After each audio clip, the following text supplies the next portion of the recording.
The Prime Minister of Tanzania talked about the agro dealers. Our favorite agro dealer among the many, many, many now in so many countries is Janet Matumba in Malawi, who, like so many other women who became agro dealers, was selling soda and crackers at a roadside stand in a very remote rural village. She took a 6-week training course, was certified as an agro dealer, and only 4 years later hired 200 other agro dealers and developed a large and flourishing business. So not only should we fund and accelerate this, but your responsibility, you're in the media. Let's promote these visions of African successes all the way along the value chain. Let's stop talking about the failures and let's start demonstrating visually with great compelling stories all these successes. But let's talk about women. I mean, that's something that you mentioned, and I think there isn't anybody up here on this stage right now who's going to argue about the import of ensuring that the women farmers, who we know are the majority of farmers on this continent, are actually taken care of in terms of what they need, business, education, finance, and so on.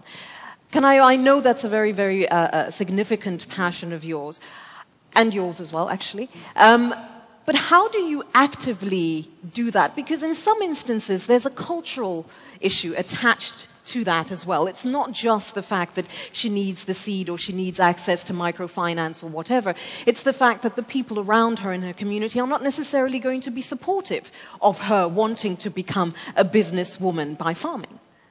On the contrary, you see, you know the term empowerment of women.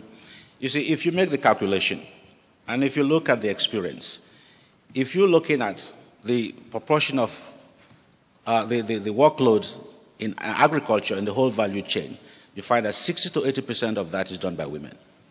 That's point one.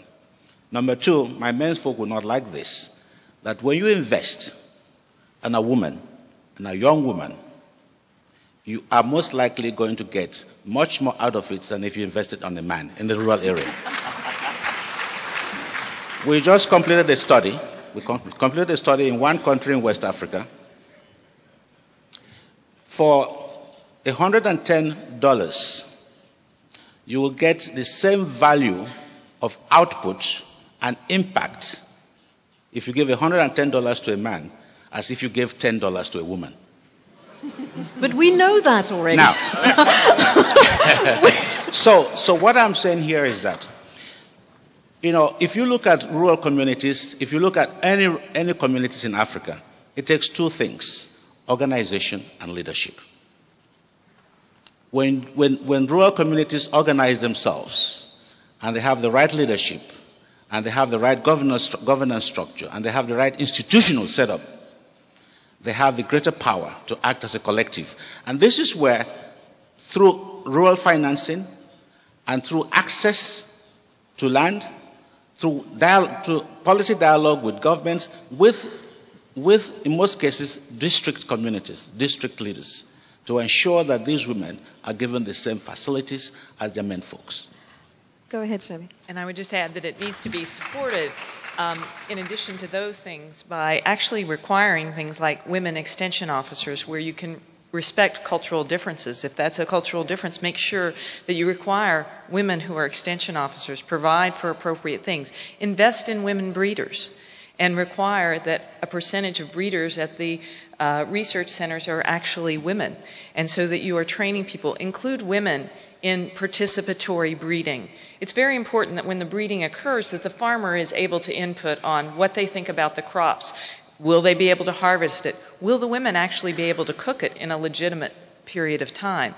And making sure that you complement all the things that were just said with actually being very specific and having requirements that women be a part of every part of the value chain, from the creation of the inputs to the knowledge generation to the markets and to the policy making. Okay, let's come to the heads of state almost and former head of state. To what extent are women part of that decision-making policy formulation process as we speak? In perhaps the Prime Minister's country, and then perhaps Mr. Obasanjo, you can address that as well, please. Well, let me come to one issue that has been raised. and that is the issue of image. The image of a farmer within our community is not a particularly glamorous image. It's not the same as the image of a footballer. It's not the same as the image of a rapper.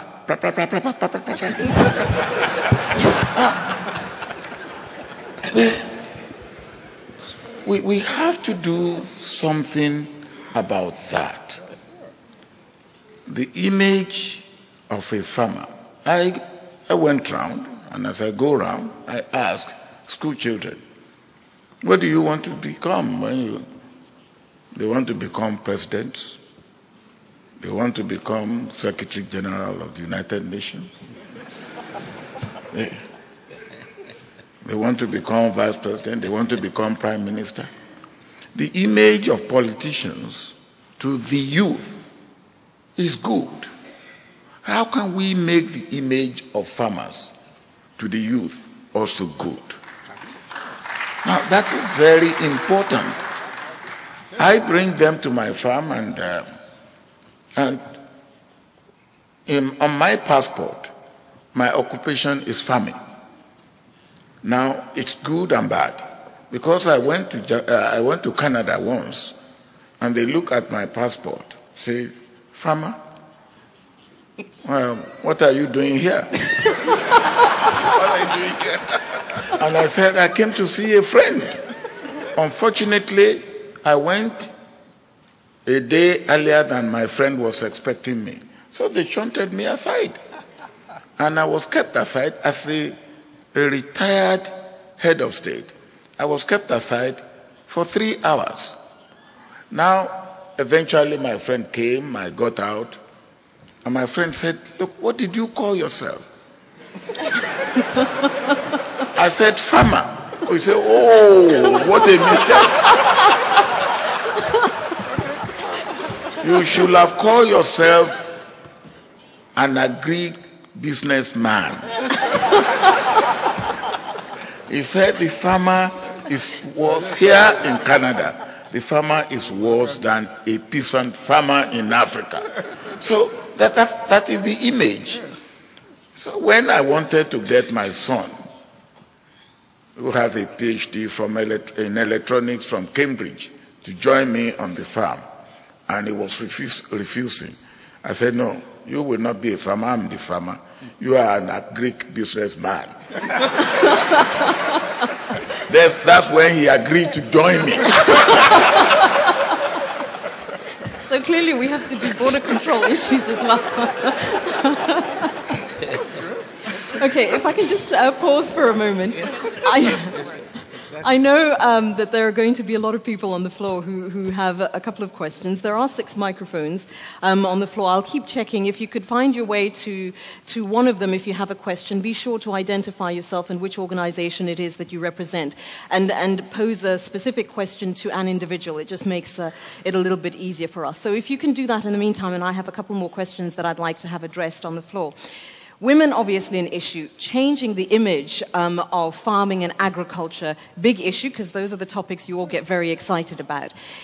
However, how do you ensure that these changes are in fact tangible, real, and happening? In other words, do you have some kind of mechanism that says, yes, this country is doing well, and therefore we reward, recognize you for that work? Because we all know that incentive, apart from money incentive, is a good thing to ensure that people stay in line. Perhaps you can address that to begin with.